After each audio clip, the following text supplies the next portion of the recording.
E YMCA anunciou que está organizando um teletone aqui a Trobe. Riba dia webs 5 de junho, começando por 6 horas da tarde com o noite na YMCA San Nicolás e Dakota de forma simultânea.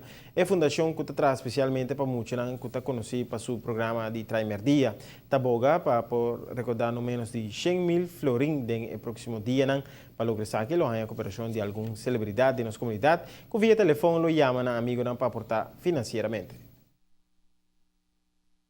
Aqui nós vamos fazer dia mais em San Nicolás, mirando que o ano passado estava um exitoso. O evento não toma lugar entre 6 horas e 9 horas da noite.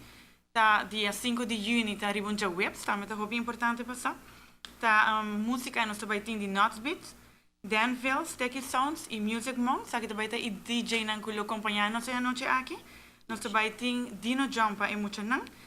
E local store também lo tem com bebida não surti também para toda gente que chega. E roupa importante, diferente que nós também tem aqui, também tá é beach tennis tournament, que tá demanda de short de vries, que também tá evento basta profissional, que nós também busca gente não para jogar tennis, assim entretener toda gente aqui nós também tem nos basket tournament de tour anha.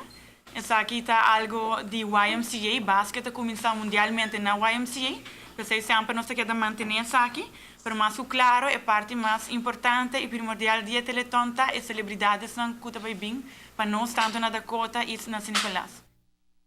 O YMCA não está dedicado somente na música, mas também tem sessão especial para os grandes e a beira popular para curso para adultos, maneira de conhecimento, etc.